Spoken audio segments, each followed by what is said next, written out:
parentheses, defecates in a bucket. We have a wonderful evening's entertainment lined up for you. 23.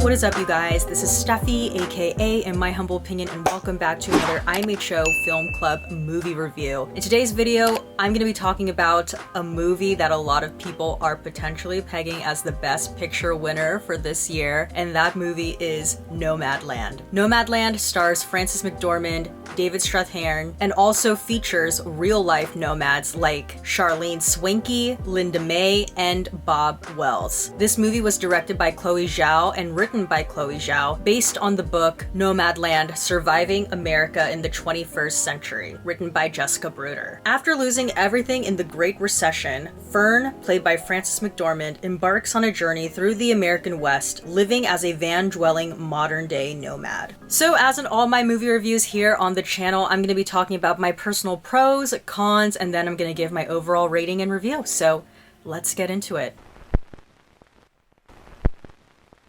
Alright, so let's talk about some of the pros. So my first pro to this movie is Chloe Zhao's naturalistic approach in her filmmaking. The dialogue and the acting feels very real and not something that was constructed for a movie. And this is largely because outside of Frances McDormand and David Strathairn, like I said earlier, pretty much everybody in this movie who is a nomad is actually a nomad in real life. And because they're actual nomads, they're not pretending to be something that they're not. Like, this is actually their real way of day-to-day living. And whether you know this coming into the movie or not, it genuinely does add like a level of authenticity to the film. And I just think that was a really smart, but also obviously a very artistic choice of Chloe Zhao to make. And from what I've read about Chloe Zhao in her previous work, she tends to have this naturalistic approach to almost all of her films she's done thus far.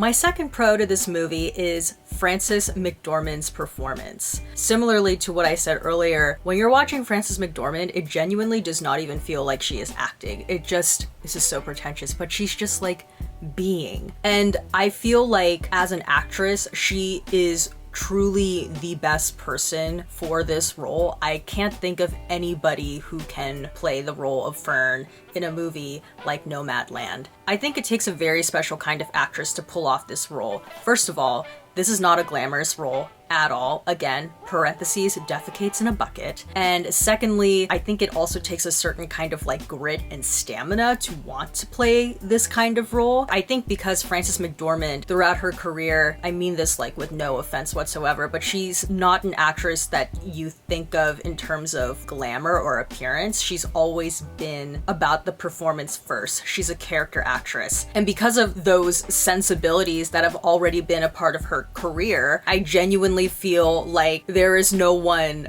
but her who can do this kind of movie and who honestly probably would be willing to do this kind of movie. My third pro to this movie is the score. So the score was composed by Ludovico Einaudi. I'm so sorry if I mispronounced that. The music is specifically from his 2019 album entitled 7 Days Walking. And what's really interesting about the music is it wasn't specifically made for this movie. Chloe Zhao used music selections from his album and worked it around her film. Unfortunately, because of that, the score, despite it being really gorgeous, is not eligible for the Oscars. But in any case, I still feel like it really fit the tone of the movie, and you would literally hear the music being played while watching these gorgeous landscapes of like mountains and deserts and trees. Like the trees, that was like my favorite nature moment, was Frances McDormand like peeping through the trees. But it still comes together and it still works, and I did some research and apparently this also makes sense because Ludovico composed this music after being inspired from like long hikes he would take through the Italian Alps. So yeah, the score, despite it not being specifically made for this movie, is really, really perfect. My fourth pro to this movie is that This is an unfiltered look at hashtag nomad life. I honestly don't even know if like hashtag nomad life is a thing, or like maybe it's RV life, but in any case, this is an unfiltered look at that kind of lifestyle. Ever since quarantine started, I've always really enjoyed watching travel vloggers. I've noticed that in light of the panoramic, a lot of them have been buying vans or remodeling vans, and they're starting to drive around in their own respective countries. And I think within the travel vlogging community, it's being called like hashtag van life. Despite watching so many of those kinds of vlogs, and they are showing like the struggles of what hashtag van life entails and how hard it is to create your own van and keep it up and whatnot, it's still a very glamorous, escapist, filtered look at that lifestyle. And also the way that they shoot those videos too, it naively makes you believe like, hey, I can do this too.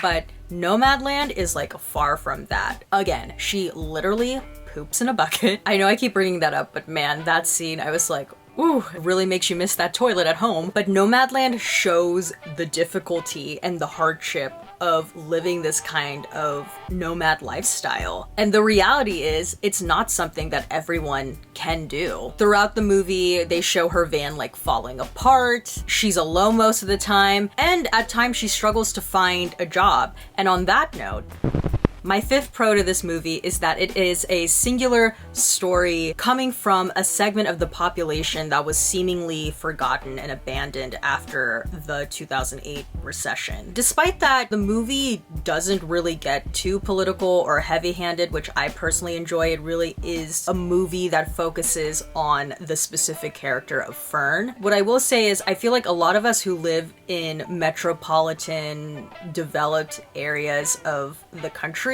we tend to forget how the people and places who are not living in these major cities were affected from the recession, especially older people. Like in this movie, there were so many different stories that were shared about how after the recession, basically their retirement plans got messed up. And they were of that generation that was definitely brought up to believe that you have to work really, really hard and you stay with the one job. And if you stay with the one job, your job and your company will be loyal to you. But after what happened in 2008, that was not the reality for a lot of people. And because they suffered such an unexpected loss, a lot of these nomads really just chose to say F it and walk away from it all because they no longer wanted to be tied to this work culture that is so encouraged by America. So yeah, in that way, I thought Nomadland was very thought-provoking and also very timely too, considering the fact that, again, we are still in the middle of a pandemic,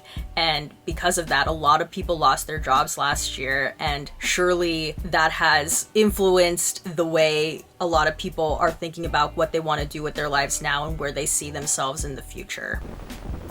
Alright, and now let's get into some of the cons. So, I really only have one con for this movie, and it's a bit of an unfair con. It's just a personal thing for me, and that is, I was very restless while watching this movie. Totally on me, but I personally feel like you need to be in a very specific state of mind to watch this movie. Even though Fern is traveling through America, she is traveling slowly but surely, and it is a fairly still, quiet movie. It was just a very different experience. I was still open to that experience, but it's different. I feel like I've been saying this in a lot of my more recent movie reviews, but again, a bit of a slow burner. That doesn't necessarily mean it's a bad thing, even though it is on my cons list, but be open to the experience, and you just have to be willing to just sit in the stillness and the quiet.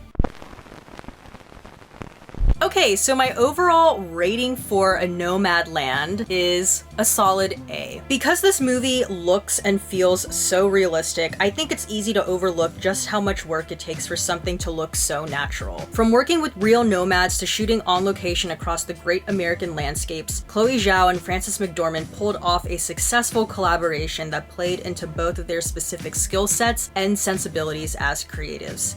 To me, watching Nomadland felt both aimlessly liberating. To walk away from it all is not for the faint of heart, but it does make for a thought-provoking story to watch. And alright, that's about it from me for this video. If you liked it, please give this video a thumbs up. Don't forget to hit the subscribe button and please turn on the notification button down below so you know when a new video from me comes out. And comment down below your thoughts on Nomadland. Also going to take this opportunity to plug my podcast that I host. It's called Diva Dailies, a podcast where we deconstruct divas on film and TV. Maybe if you're a nomad watching this, you could listen to my podcast to sort of keep you company out in the open road. But in any case, if you are just looking for a new podcast to listen to in general, would love if you would check us out. We're currently on hiatus, but there are, I believe, 65 episodes that you can listen to. And that's pretty much it. As always, everything I said was just my own personal thoughts and all my humble opinion, and I will see you guys in the next one. Bye!